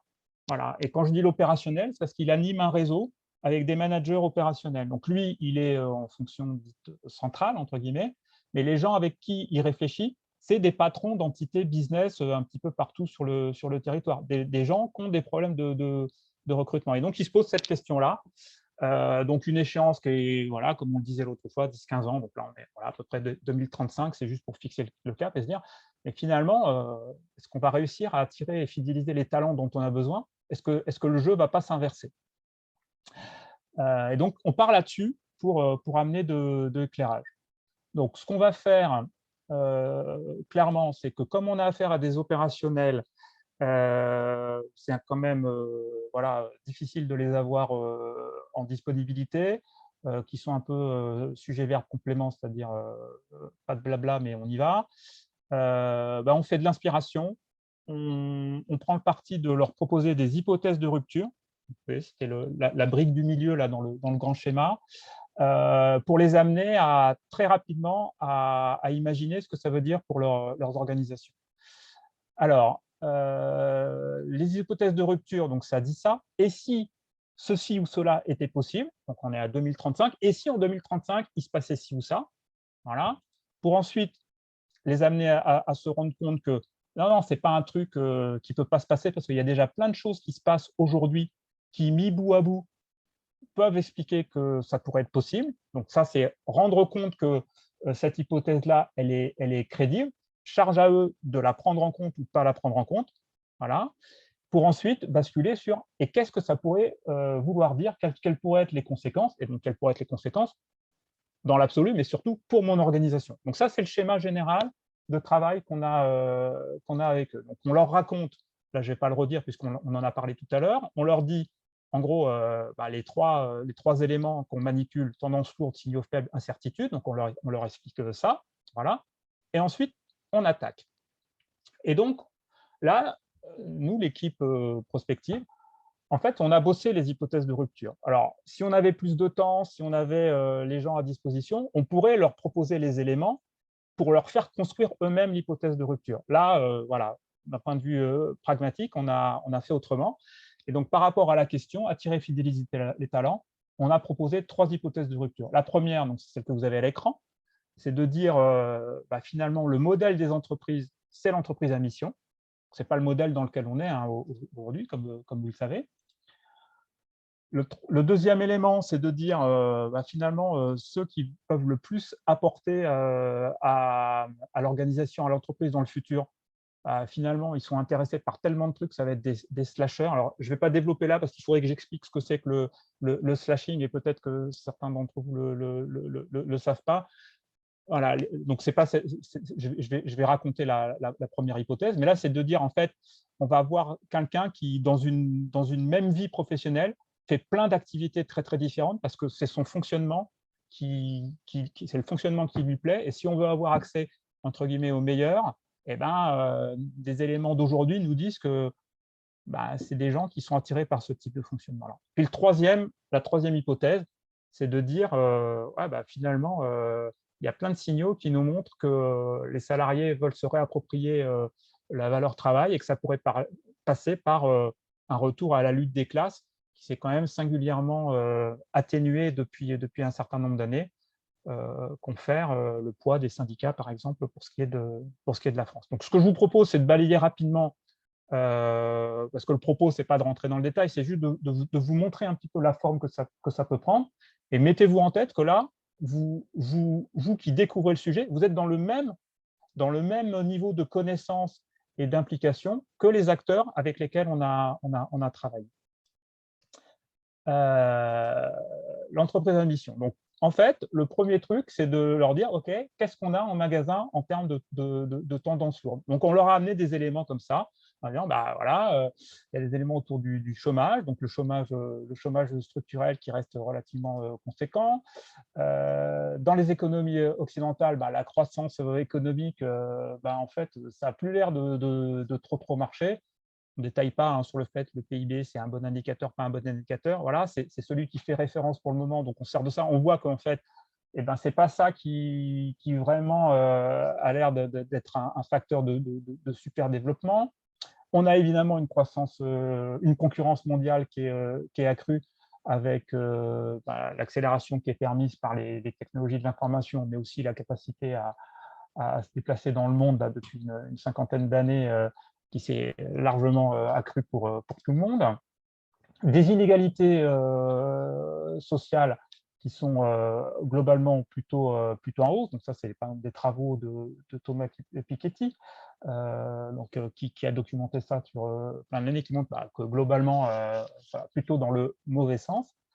Et qu'on a aussi le changement climatique, ça je pense que pas besoin de commenter, sur la tendance du moment. Et donc, on a globalement, au niveau des tendances lourdes, une importance grandissante des questions non business, entre guillemets, des questions environnementales et sociales, et que ça dessine le paysage. Donc là, je suis désolé, je passe très, très vite. C'est plutôt, là, on a un échange avec les acteurs pour qu'ils s'approprient ces éléments-là, et donc ça prend, là, par exemple, un sujet comme celui-ci, c'est plutôt de l'ordre de, je sais pas, 50 minutes, quoi. Voilà, 50 minutes pour rentrer dans le détail, pour expliquer, pour qu'il y ait des débats, pour qu'ils s'approprient le truc. Le but n'est pas d'en faire des spécialistes, le but c'est de se dire, ouais, ok, ce truc-là, je le comprends, oui, je suis d'accord, ce truc-là est important, éventuellement, ils peuvent en rajouter.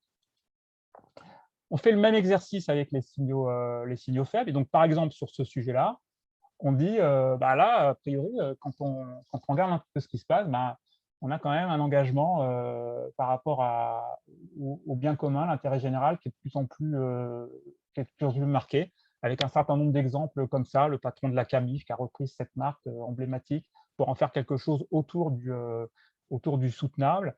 Voilà un exemple du PDG de Salesforce, où cette news-là qu'on extrait, qui raconte que dans une entreprise, en fait, avec 10% des collaborateurs, il y a une force de changement et d'engagement qui est assez significative.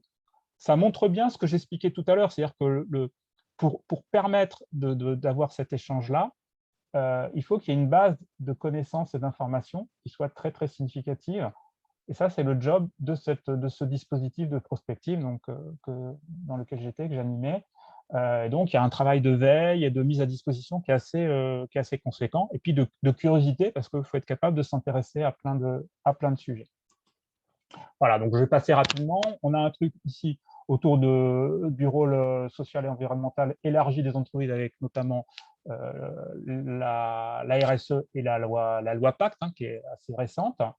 Voilà. Et puis la finance qui devient de plus en plus verte, avec cette info qui avait un petit peu fait bouger quand même dans le Landerneau, avec ce fonds de capital risque BlackRock qui avait pris une position très très forte sur les actifs qu'ils souhaitaient détenir et ceux qui ne souhaitaient plus détenir, qui a enclenché un mouvement, parce que c'est une institution qui détient vraiment des milliards en actifs, donc c'est quelqu'un de très très influent sur ce domaine-là.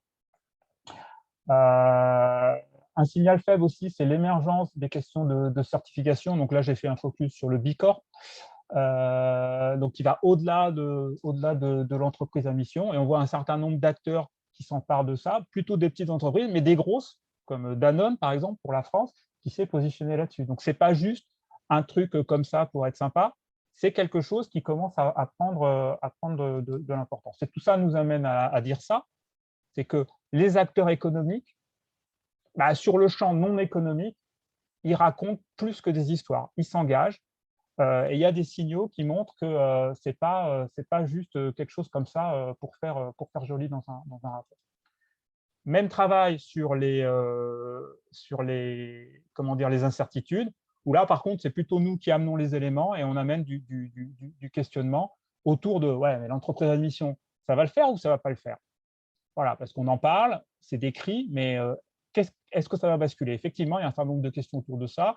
La première, c'est de dire, mais finalement, est-ce que c'est un driver pour les jeunes embauchés? Est-ce que finalement, avoir un CDI, ça ne suffit pas parce qu'il faut bouffer et payer les factures? Est-ce que les attentes des consommateurs pour un monde plus soutenable, ça va vraiment pousser les entreprises à adopter une mission pour de vrai? À l'inverse, est-ce que quand une entreprise elle adopte une mission, est-ce que ça va être un levier pour que les consommateurs évoluent dans leur mode de comportement? Donc, vous voyez, c'est formulé sous forme de questions. Même chose, chacune de ces planches-là, c'est à peu près une 50aine de minutes, de façon à ce qu'il y ait cette appropriation.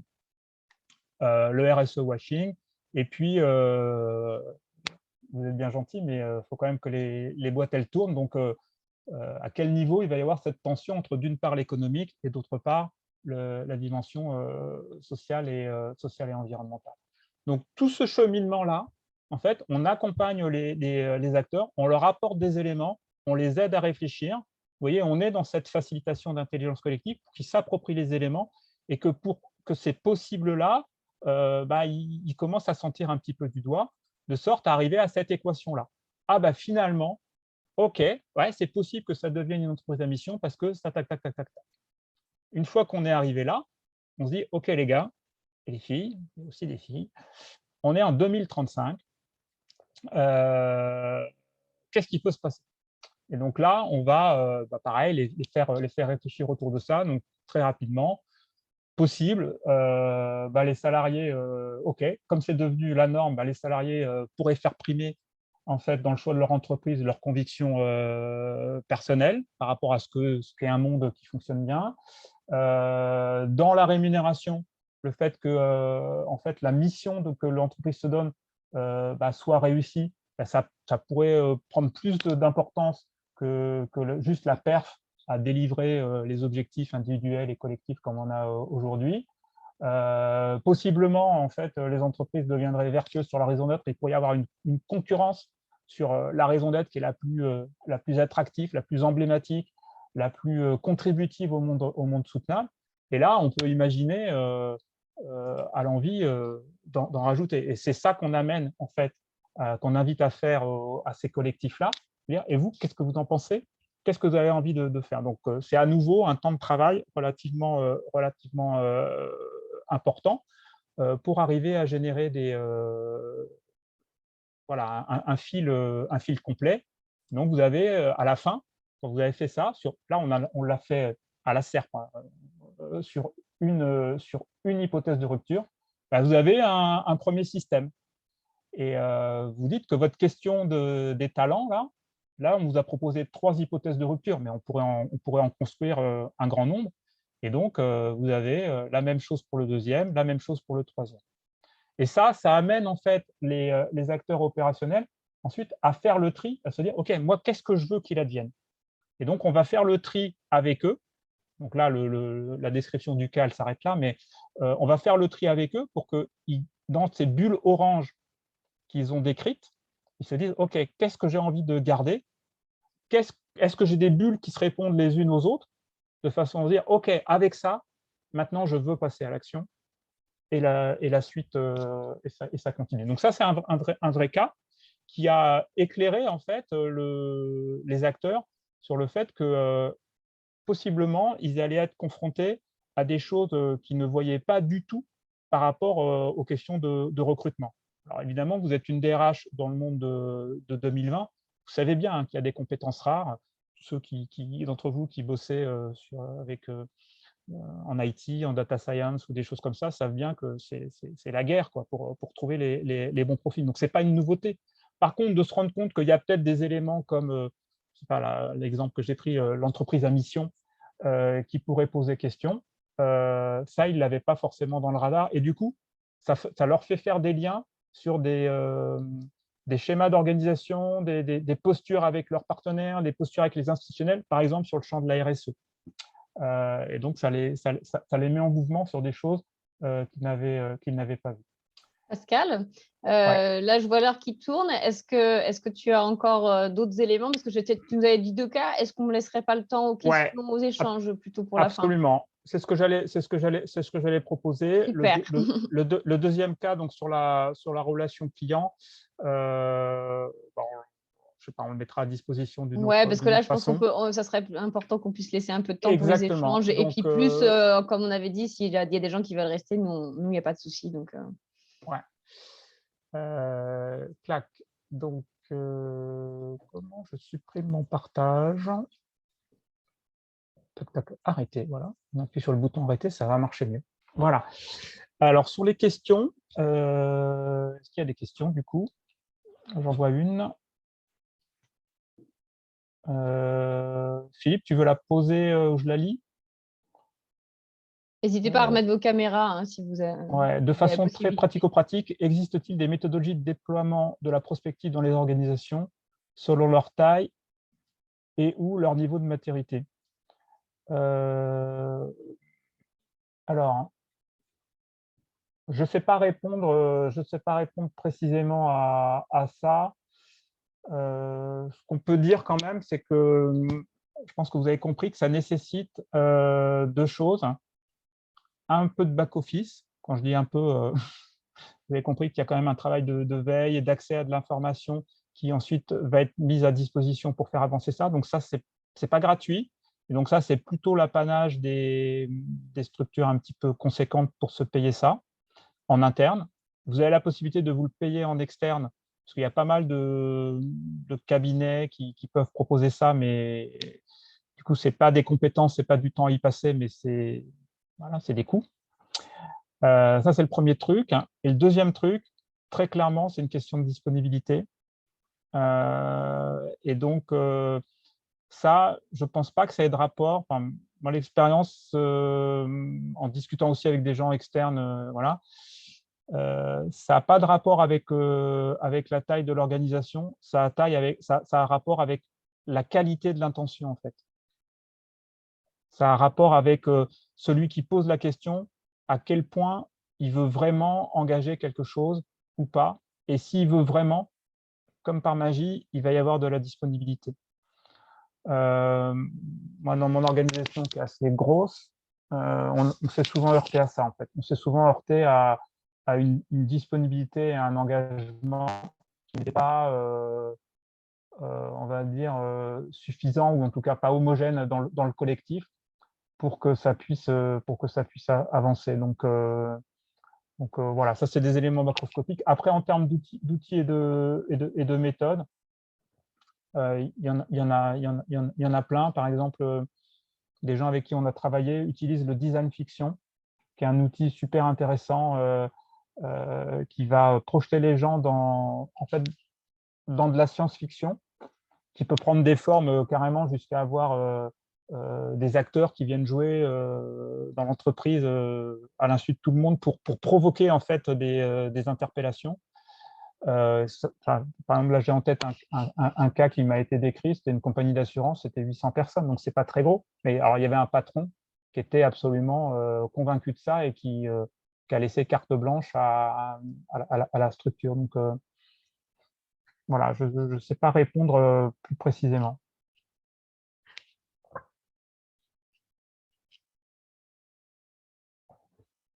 N'hésitez pas à poser vos questions, hein, vous prenez le micro, nous vous offrons la place pour poser vos questions ce soir.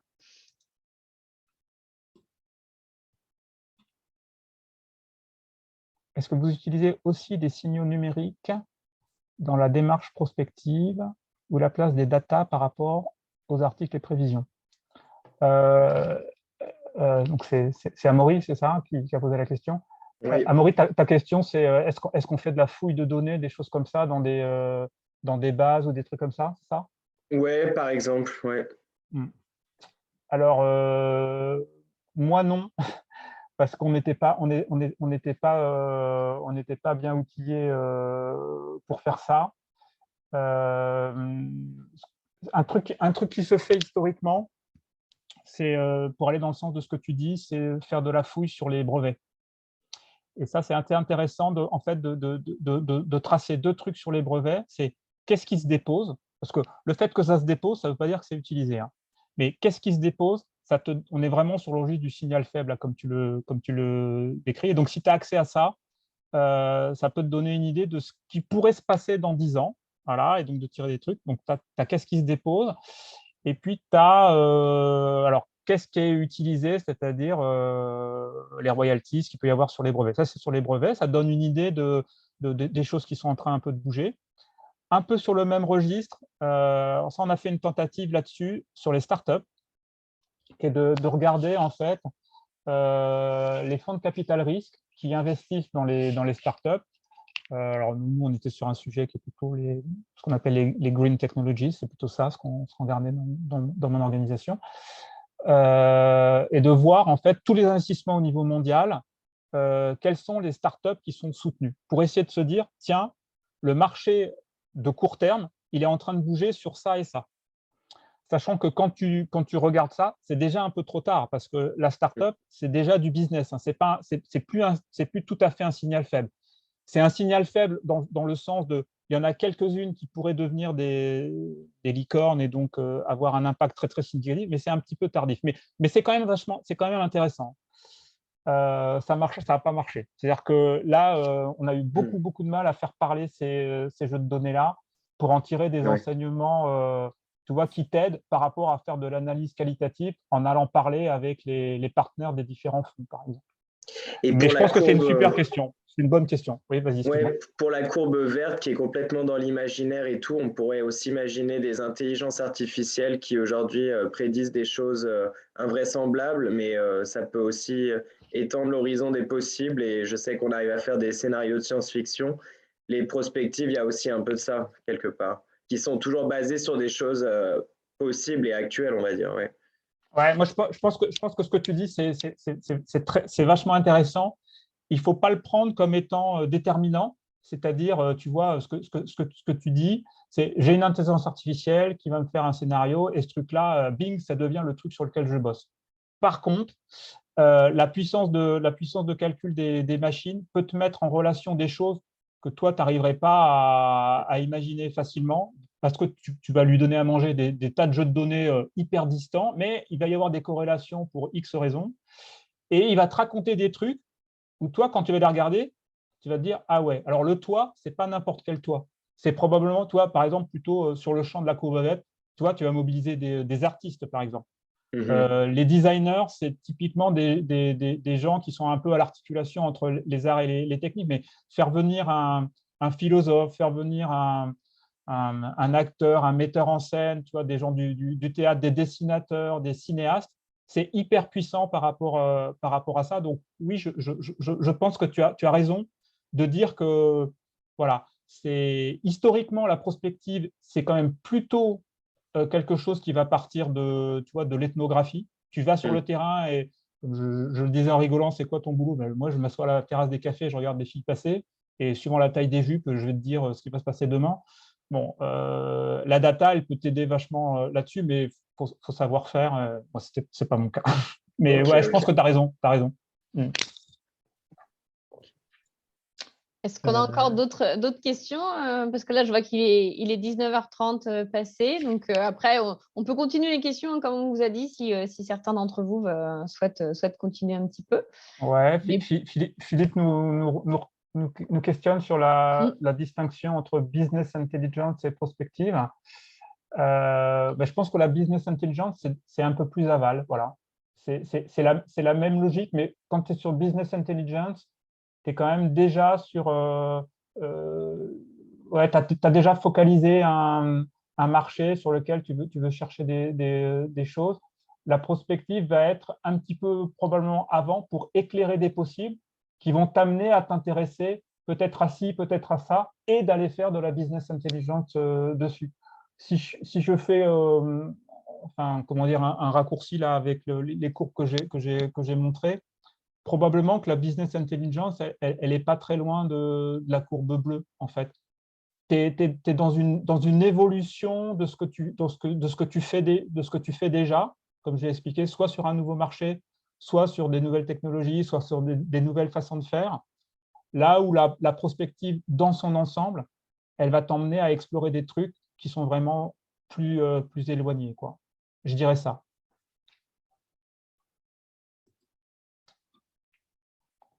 Ploum, ploum, ploum, ploum. Alors, la question... Alors, pourquoi je la vois en tout petit? Dans la diapositive 29, comment trouver un équilibre entre les impacts pour les clients, les salariés de l'entreprise? Comment médier? OK. Alors, l'équilibre entre les quatre angles de vue. Je ne sais pas s'il y a un équilibre en fait à trouver absolument. En tout cas, moi, quand j'ai proposé cette lecture, j'en étais pas là. J'en étais à dire et si on considérait l'entreprise dans sa diversité de finalités? Et donc, il n'y a pas un équilibre nécessaire. C'est juste de se dire, OK, en conscience, je décide que j'analyse la situation sous l'angle de mes salariés et que cela, et je fais abstraction des autres. Mais j'ai décidé que j'en faisais abstraction. Donc, je ne dis pas c'est bien, c'est mal. Je révèle juste ça. Par exemple, dans le deuxième cas là, que je n'ai pas présenté, les acteurs ont décidé de regarder que 3 des angles de vue, sans a priori, et c'est après qu'ils recombinent. C'est-à-dire qu'ils regardent de façon distincte les impacts pour les clients, les impacts pour les salariés, les impacts pour l'organisation. Voilà, c'était ce cas-là. Et après, ils mettent ça en commun en se disant, est-ce qu'il y a des combinatoires? Mais ils ne se disent pas a priori, il faut qu'on soit équilibré. Alors, c'est vrai que la question, je suis assez d'accord sur le fond de la question, qui est de dire que idéalement, c'est un équilibre qui est à trouver. Le dernier point de la question, qui est acteur de cette médiation?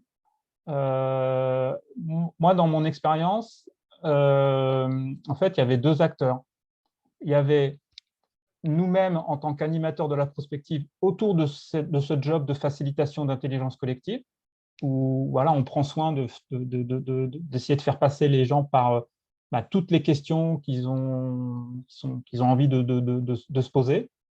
Et puis, la médiation, c'est les acteurs eux-mêmes, parce que comme je le disais, le but, c'est qu'ils rentrent dans l'action, et donc, ils vont mettre eux-mêmes leurs limites en se disant, OK, par rapport à nos priorités du moment, OK, dans ce qu'on vient de se dire, on va plutôt faire ci et ça. Donc, c'est plutôt comme ça. Je veux dire, la médiation finale, c'est quand même plutôt les acteurs.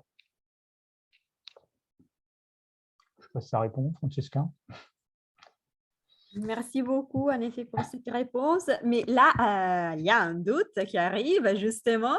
Et tout était magnifique, mais quand tu as dit, en effet, ça arrive par rapport aux priorités du moment, c'est là que, là, on parlait des perspectives, on se lance dans le futur, mais justement, jusqu'à quel point faire évoluer nos priorités? Si les priorités n'est pas mise en question, la priorité du moment, est-ce que ça va saper les fondements de la prospective? Finalement. Merci. Oui, alors c'est un peu un abus de langage. Là, je me suis laissé prendre par le flot de la réponse. La priorité du moment, c'est plus, il faut plus le voir. Quelle est ma capacité d'action, en fait?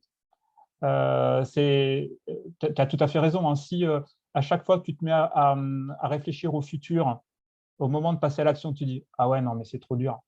Ah non, mais en fait, on va continuer à serrer les boulons parce que voilà, puis on fait bien serrer les boulons, donc faisons ça. » Et puis, évidemment, ça met complètement à plat la démarche de prospective.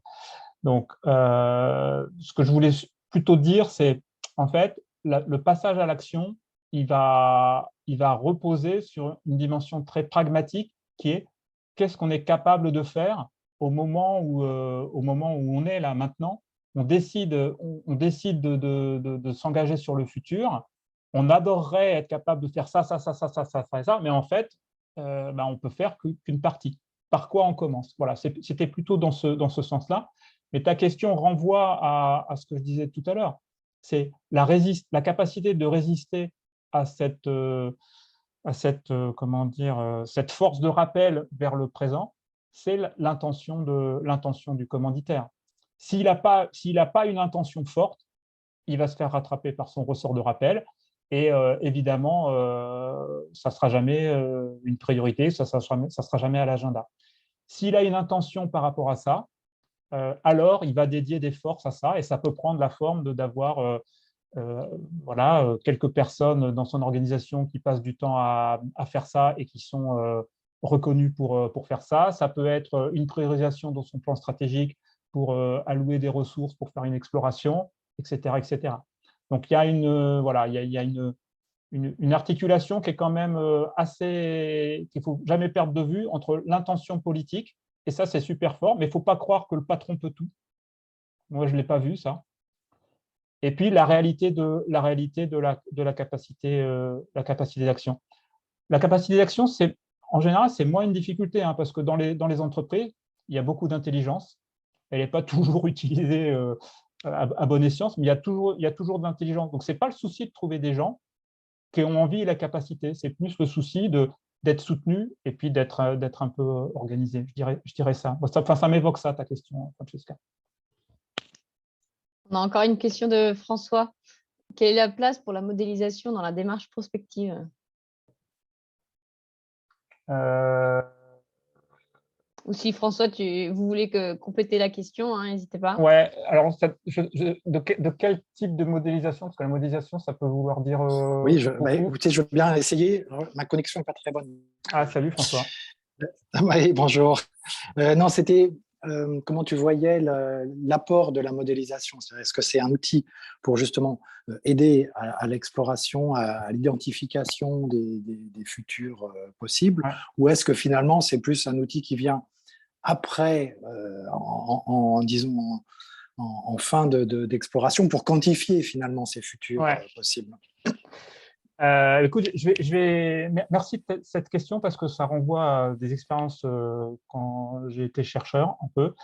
Et je vais faire le lien avec la question d'Amaury tout à l'heure, parce que je pense que ta question, on peut répondre oui aux deux parties.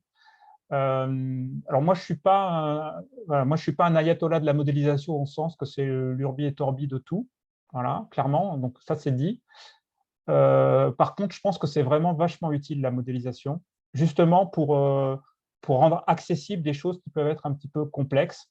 Et donc le travail de modélisation, il peut aider au début de la phase, hein, à comprendre, à rendre accessible. Voilà, ça c'est super important. Donc, c'est ça où ça renvoie un peu à ce que Amaury nous suggérait tout à l'heure.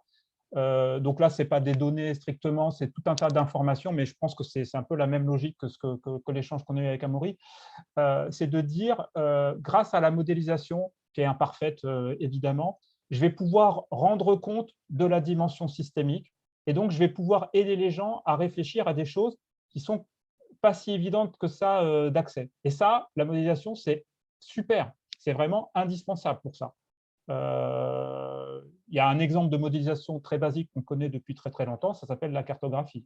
Et ça, c'est un super support. Donc, en ça, moi, je crois à la modélisation. Sur le deuxième point que tu évoques, qui est de dire, une fois qu'on a fait des scénarios, où on a des idées sur lesquelles on veut avancer, ça sert à quantifier. Oui, aussi, mais en ayant toujours en tête que la modélisation, elle est fausse. Par définition, elle est fausse. Et donc, ça peut donner à voir pour fixer un peu les idées. Et moi, je le prendrais plutôt comme pour éviter les grosses sorties de route, plutôt que pour dire c'est ça qui va se passer. Ça sert juste à dire, tiens, les gros cailloux de telle et telle histoire, ils ont l'air d'être plutôt là, plutôt là, plutôt là, et d'amener les gens à se positionner en disant, OK, on a compris, il y a telle incertitude qui est un petit peu réduite par l'apport de la modélisation, on décide d'y aller quand même ou pas. Voilà, moi je le vois comme ça. Donc pas du tout une approche prescriptive, enfin j'y crois pas du tout. Et pourtant j'ai travaillé un moment dans un département de R&D qui faisait de la modélisation physique avec des vrais trucs que tu pouvais mesurer avec des grandeurs physiques. Et des fois ça marchait pas mal, mais des fois ça marchait pas non plus, hein. Donc voilà, moi je suis pas modélisateur, je suis pas statisticien, donc j'y accorde ce crédit-là, mais c'est très important. Enfin, je sais pas si je réponds à ta question, François, mais pour moi ça fait partie de la démarche comme un outillage de médiation et d'aide à la décision. Je conclurai comme ça. Ok, oui, merci.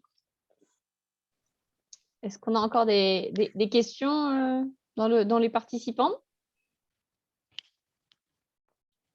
Moi, j'en avais peut-être une dernière. J'avais participé à la démarche prospective de l'INSA et en fait, j'avais vu que tout le monde était vraiment motivé pour y participer, etc.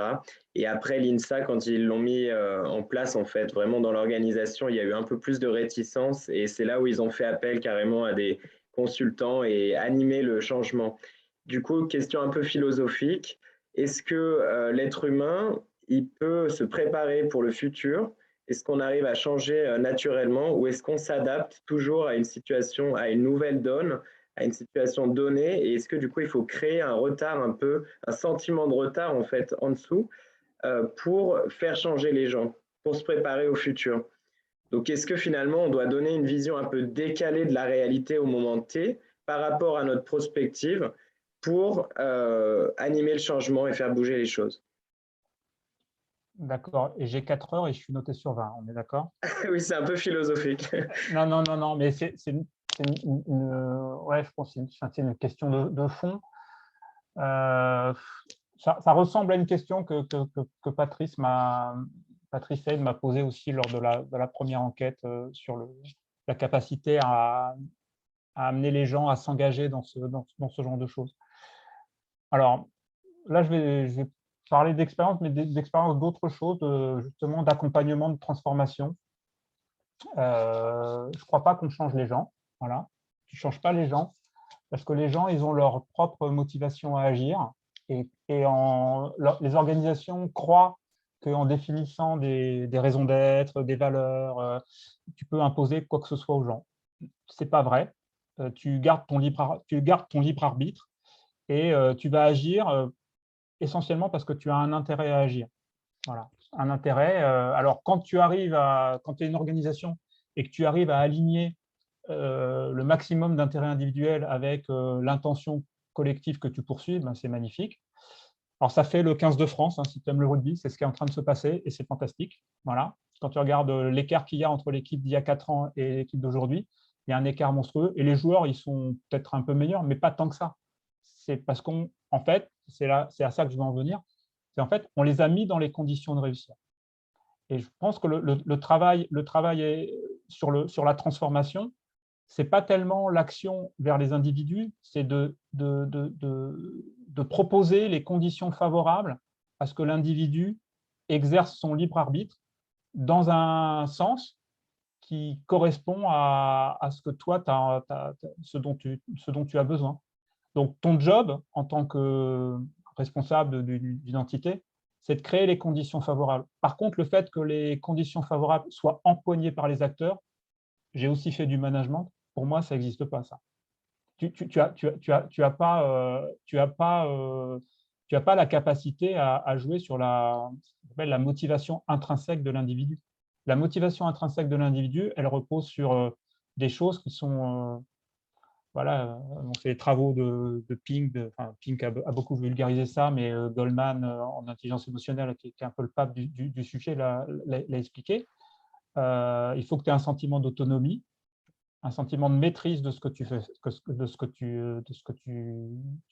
veux faire, et donc une capacité de libre arbitre. Sinon, tu vas pas t'engager. Alors, ça donne ce qu'on voit dans les entreprises occidentales, beaucoup. Hein. Il y a des enquêtes qui sont faites qui te donnent des taux de désengagement absolument monstrueux, parce que les gens ne sentent pas une capacité d'action à leur niveau suffisante. Mais crée les conditions favorables de l'action et tu vas voir que l'intelligence des individus va se révéler.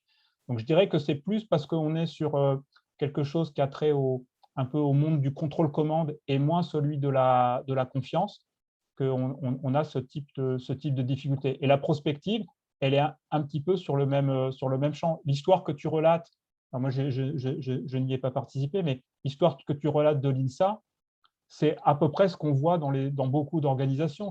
Tu pars d'une intention de quelques-uns qui est extrêmement sincère, puis à un moment donné, c'est difficile. Bien sûr, c'est difficile, bien sûr que c'est compliqué. Et donc, on va dire, un consultant, il va nous expliquer ce qu'il faut faire. Et bim, là, t'es mort. Parce que le consultant, il n'en sait rien. Le consultant, il ne connaît pas ton organisation, par définition. Donc, il va essayer de te plaquer des trucs qu'il a vus par ailleurs, mais qui ne correspondent pas à ta culture. On a parlé aussi la dernière fois, la culture, c'est ce qu'il y a de plus important dans une organisation. Donc, c'est pour ça que le meilleur truc que tu peux faire, c'est de comprendre quelle est la culture de ton organisation pour de vrai, comprendre les individus pour de vrai. Et là, on voit que ça ne le fait pas hein, souvent, mais les entreprises qui le font pour de vrai, elles performent. Et quand tu mets les deux ensemble, tu vas te dire, qu'est-ce que je peux faire? Et tu dois accepter que le qu'est-ce que tu peux faire n'est peut-être pas au niveau de ce que tu aimerais qu'il soit. Mais c'est l'appropriation, elle est à ce prix-là. Voilà. Enfin, moi, c'est ma conviction. Quoi. Non, mais c'est intéressant du coup l'exemple que vous avez montré parce qu'en fait, cette discussion sur les ressources humaines et le bien-être au travail et la raison d'être, en fait, c'est peut-être la première qu'il faut avoir dans chaque organisation avant d'établir une autre stratégie. Parce que si on n'embarque pas les gens, en fait, on pourra aller nulle part, même avec plein d'idées. Donc, c'était un bon exemple, je pense, justement. Ouais, c'est ma conviction, elle est là-dessus, mais c'est aussi, comment dire, tracté par des études qui ont été faites et qui montrent, par exemple, que les entreprises familiales qui sont portées justement par une raison d'être hyper puissante auxquelles elles tiennent et dont les modes de recrutement le prennent en compte, qui va faire que donc, les gens qui rentrent dans ces organisations-là adhèrent à cette culture-là, elle dure. Hein, les organisations bâties pour durer, c'est pour ça que je parlais de ça. Elles durent sur des périodes de temps hyper longues, 200 ans, 250 ans. Dans les grosses multinationales, ça marche moins bien, quoi. C'est clair. Ok, merci beaucoup. Et Philippe, il y a bien un graphe. Est-ce que tu l'as vu? Je ne sais pas, il disait que la prospective touche peut-être la partie gauche du graphe. Alors, il faut que tu regardes le graphe. Du coup, c'est… parce que j'avais chopé rapidos le truc. Je croyais qu'il me parlait du parti de gauche. avec les élections, je me suis dit, attends, là, qu'est-ce qu'il met? Alors, c'est le cycle de diffusion de l'innovation d'après Everest Rogers. Alors, j'affiche. Ouais, Philippe, n'hésite pas à prendre le micro. Hein. Ouais, bah, OK. Alors, cette courbe ressemble. Désolé.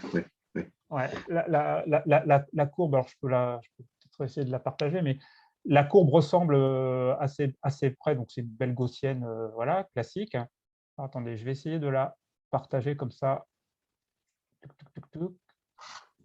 Pling, pling, pling.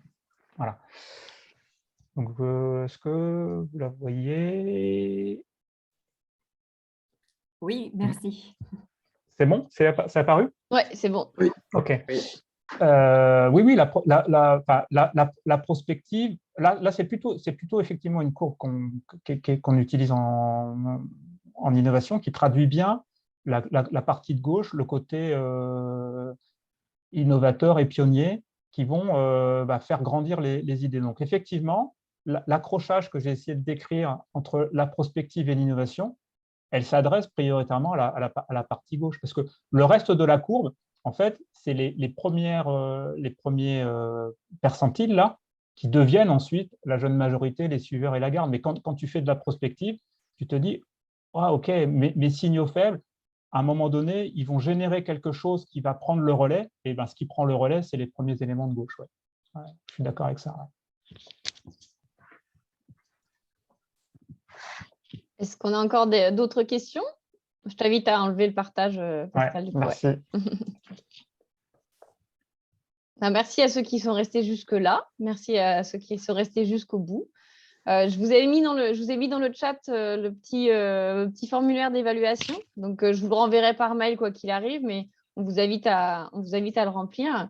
Et moi, je n'ai fait que citer Céline Dion qui disait depuis longtemps « On ne change pas ». Voilà, on finira cette petite session numéro 2 avec Pascal. Merci beaucoup, Pascal, pour ton intervention. Merci à tous, à tous ceux qui restent, Pascal. pour votre participation. On se retrouve du coup le lundi 16 mai pour la session numéro 3. Donc, toujours en visio, toujours le lundi, toujours à 18 h. Vous aurez toutes les informations au fur et à mesure. N'hésitez pas à en parler autour de vous parce qu'au final, on peut toujours s'inscrire. C'est toujours possible de s'inscrire encore. Donc, les replays seront disponibles très prochainement. Donc voilà. Pascal, si tu veux donner un petit mot pour la fin. Patrice, on Oui, voilà, j'ai juste partagé en fait le programme de la prochaine session qui va reboucler un petit peu avec une finalité de la chaire que Francesca a très bien introduit tout à l'heure, et donc un petit peu la question du rôle de l'ingénieur et du rôle de l'ingénieur. Donc là pour la prospective, bien sûr. Alors que tous ceux qui ne sont pas ingénieurs dans la salle ne s'enfuient pas, parce que si on remplace ingénieur par collaborateur d'une entreprise, ça marche quand même. Et comme vous le voyez dans la partie 3, on va effectivement reparler de l'innovateur et de l'explorateur. Et donc, on réutilise, voilà, ces fameuses courbes bleues et vertes qu'on a vues tout à l'heure, parce que c'est des postures dans lesquelles, aujourd'hui, dans les organisations, on trouve des tas de gens. Alors, on les appelle les innovateurs, les corporate hackers, les designers, des fois des gens normaux aussi. Et voilà, donc je vais juste passer là-dessus pour essayer d'expliquer en fait la posture que l'ingénieur, avec sa formation en sciences et techniques, et des fois plus large, comme c'est le cas de l'INSA, le rôle qu'il peut avoir. Donc voilà, si ça vous intéresse toujours, venez. Voilà, et puis je suis désolé d'avoir été un petit peu plus long. J'ai essayé de répondre à des remarques qui avaient été apportées lors de la première session, surtout dans le questionnement de l'enquête d'évaluation, d'essayer de mettre plus d'éléments concrets. Donc, je savais que ça allait être un petit peu plus long, et notamment la description des cas d'usage. Non, mais c'était vraiment hyper intéressant d'avoir les cas, les cas d'usage et vraiment tout ce que tu as fait. Donc, merci à toi. Voilà, donc en tout cas, merci beaucoup. Et puis avec Camille, et donc aussi Patrice et Francesca qui œuvrent aussi. Merci à toi, Pascal, en tout cas, On est à votre pour disposition. tout le travail que tu fournis. Je voulais juste envoyer un message à Philippe Billot, qui est encore là. Daniel Louis-André devrait t'appeler normalement. Demain, 13h30. Ah Oui. bah voilà, parfait. Super. Bonne soirée. Allez, salut. Eh ben, Merci, merci Pascal. beaucoup. Merci à tout le monde. Merci Merci beaucoup. pour votre participation. Tu peux enlever le partage, Pascal, peut-être. Ça roule là. Merci Au revoir. beaucoup. Bonne soirée à tous. Merci. soirée. Merci beaucoup. Bonne soirée à tous. Au revoir. Au revoir.